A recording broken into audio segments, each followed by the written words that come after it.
Liberalism is in a bad place. Authoritarian far-right forces are rising everywhere. Liberals are panicking, and rightly so. As usual, the Liberals attempt to solve the problem without making any fundamental changes to their failing worldview. Some Liberals have concluded that liberalism simply isn't authoritarian enough. We need a new, more heavy-handed liberalism. A ban on political parties deemed anti-democratic. Strict regulation of social media and political speech.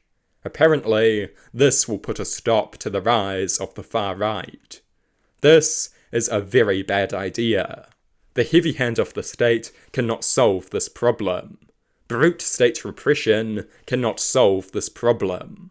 It will exacerbate it by pouring fuel on the fire and further undermining the credibility of liberalism. At best, it is an ambulance at the bottom of the cliff. If people are demanding an autocracy, something has already gone seriously wrong.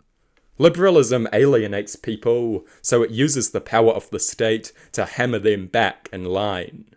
No, this is not the solution. More fundamental solutions are required. We must eliminate the causes of this problem. Wealth inequality. It is wealth inequality that is socially destabilizing. It is wealth inequality that allows the rich to empower far-right causes. It is class hierarchy that creates the dangerous sense of powerlessness that has radicalized so many. A lack of community and purpose has also pushed people towards the far right, because the far right provides these things. Liberalism needs to make a serious effort to address this. Liberalism must pursue policies that give people community and purpose. Address the root of the problem, and the problem goes away. Liberalism also needs to start giving people greater community and purpose as an ideology. That would make it a lot more competitive. Liberalism needs to provide a better narrative. Liberalism needs to give people hope in the future. People should be excited about liberalism. Lesser evil politics is not enough. Most importantly, liberalism needs to address its own internal issues. Its internal contradictions. It loves freedom and democracy, but it also loves the capitalist system that constantly undermines these noble ideals. If that contradiction is not addressed, liberalism is doomed.